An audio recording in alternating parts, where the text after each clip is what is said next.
So basically, what did I end up coming up with is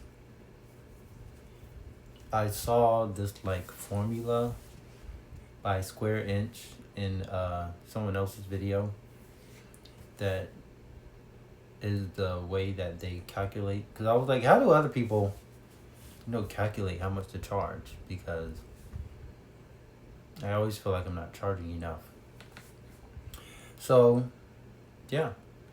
So now I charge like $2.75 per square foot, and that's my baseline. The baseline, the cheapest I'm gonna charge for a certain size, because no matter what, I'm going to get my money's worth. Okay. So that's where I got the figure for the 9x12s being $300 to start with. And like I said, for this size, I think it was like $5,245 or something. That makes my 11x14s $425. Yeah.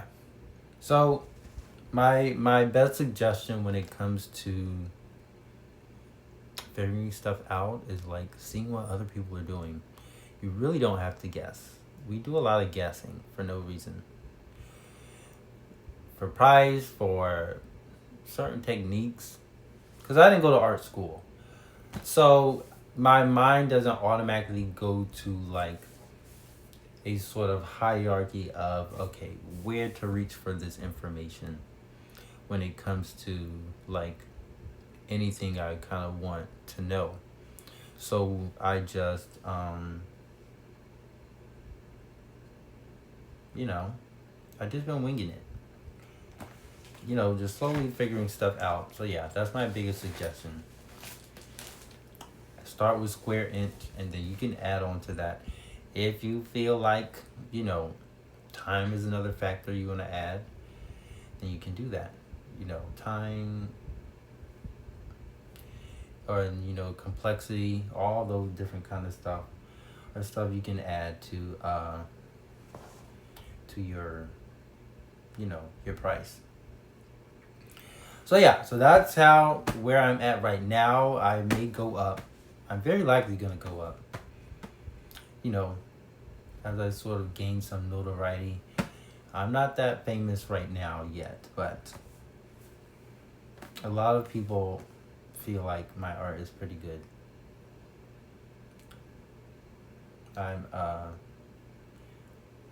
pretty satisfied with the fact I had a goal of 100 orders this month. Not this month. This year. This year I had a goal of 100 orders. I was like, that would be a nice, round number, to be accomplished with. And I ended up reaching that in June. I was just so happy. I had a whole celebration. And as of today, which is August, I think 20th, I have just about 149 technically, as of like this moment. So I gained 50 orders within 2 months, which is absolutely insane. I'm more than happy with that. So I've already passed my personal goal for the year. Other people have done more. I've seen some Etsy shops with like 7,000, and they haven't even been open for a year, which is, I did feel a little bad when I see that. I was like, dang. But comparison is not productive, You just kind of have to do your best in your own way to not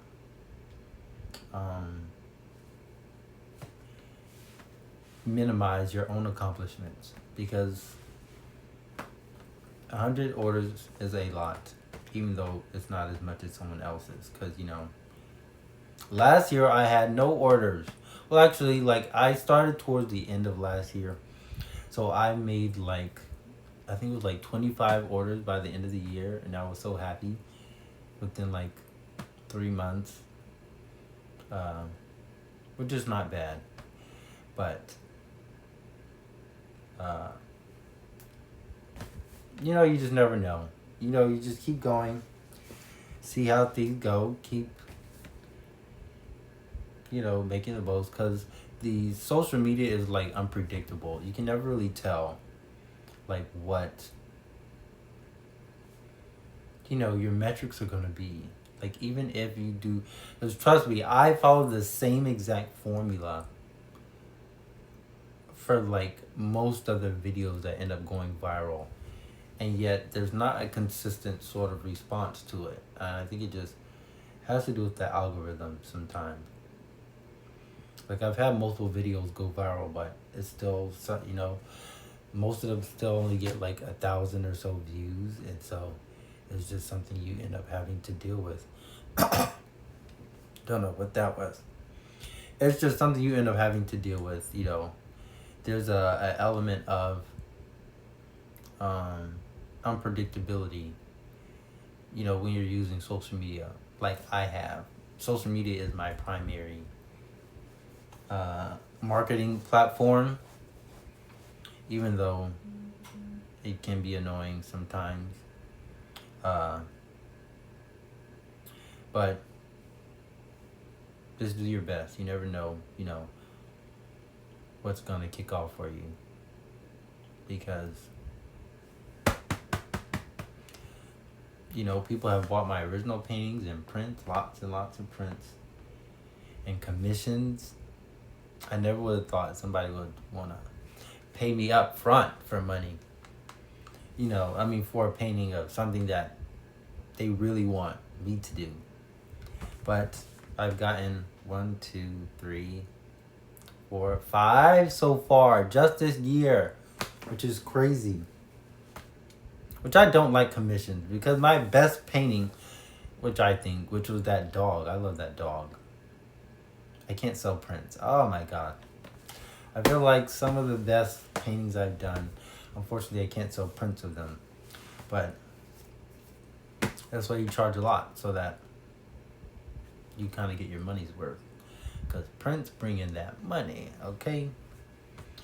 The pink painting that I showed you guys, that one has gotten me now to almost 1,000, and I'm about to read my prices. Almost $1,000. So even though I sold it for $75 for prints, I have almost $1,000 in revenue, and my profit margins are pretty good. So it'll be I've made well over half of that money. I think I'm pretty sure like I get to keep like at least 75% based on the margins of what the cost and everything, sort of, once you take out the cost of like production. So I'd say I made a good $700 more from that painting, which is why every artist should sell prints. I highly suggest it. Some people are very like hesitant and worried about exclusivity when nobody knows them anyways. Like, okay, you're losing out on money. You're lost. But yeah. So I hope this helped someone price their paintings and not wait so long.